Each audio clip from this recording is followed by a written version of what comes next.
Hello chess lovers, Suren here, and in this video I would like to share with you a fantastic game from 1960 USSR Championship, where the white piece is playing Boris Spassky and his opponent is David Bronstein. But before starting our game, would like to warm up your brain. Please take a look at this position and try to find the mating line for black. I will wait for your answer in the comment section. Actually, there is a mating too. And now, without further ado, let's go for our main game and see what happened in the battle of these two genius chess players. Spassky opened up with e4 and Bronstein responded with e5. After which, believe it or not, but Spassky went for King's Gambit. Look at this, guys.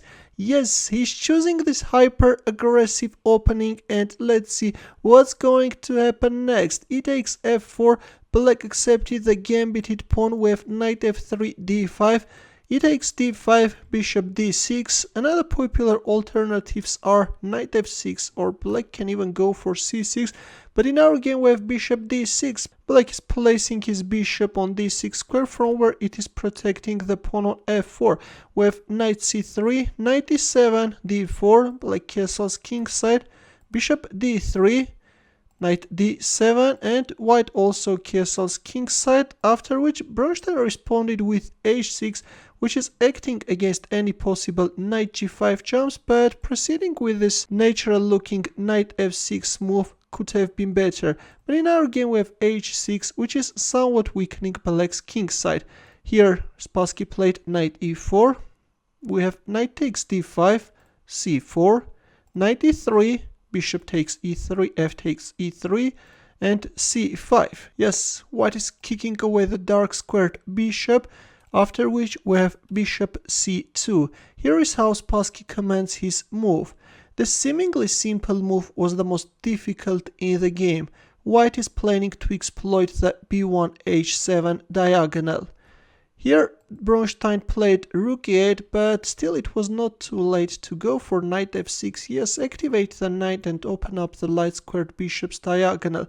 If queen d3, then black can play g6. But in our game after bishop c2 we have rook e8, queen d2 and e2. Look at this black pawn. This was the pawn on e7, right? Reached from e7 to e2. And now if we have a look at the position, the rook on f1 is hanging, but in this position Spassky made a very daring decision. He decided to neglect that threat and played knight d6. Look at this majestic move, guys. This is a tricky move, of course, and actually queen takes e2 or rook f2 could have given white more solid chances, but in our game we have knight d6, after which David Bronstein made a mistake and played knight f8. Yes, he's covering the h7 square, but this is a mistake, after which black's position goes down. Instead of knight f8, it was better to accept the rook sacrifice and then capture on d6. If queen h7 check, then king f8, and yes, black king is managing to escape.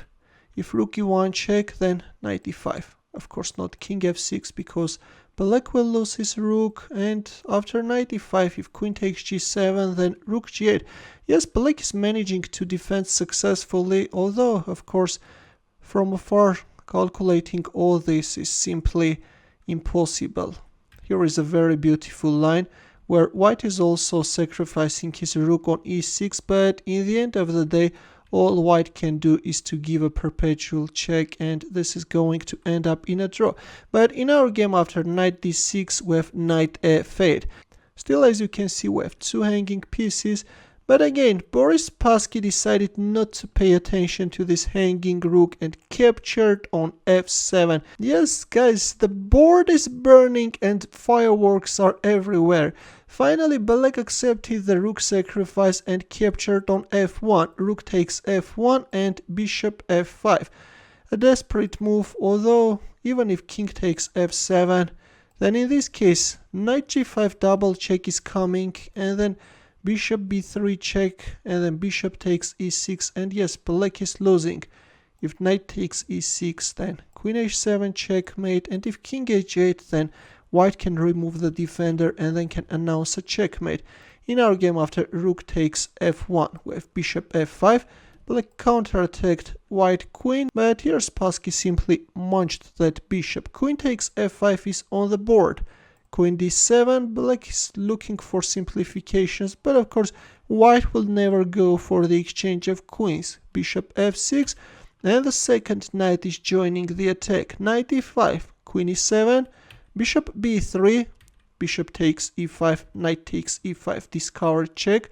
King h7, well, if I move like knight e6, then in this case knight g6 is very strong. If queen d7, then queen e4, and if c6, then knight f8.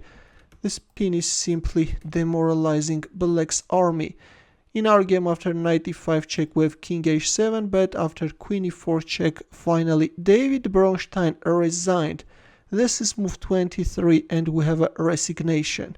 If g6, then white can remove the defender, can go for the second rook sacrifice, after which the pawn on g6 drops and the knight f7 check is coming, and it's over. White is winning. Black king is in a mating net. That's why after queen e4 check, Bronstein resigned. A very impressive game, which took the second Brilliancy prize, while the first prize went to Taimanov Polgaevsky game. Thanks for watching. If you liked this game, give the thumbs up. For more games, consider subscribing to my channel. Also, press the bell button to get notified about new uploads. I will see you in my next video.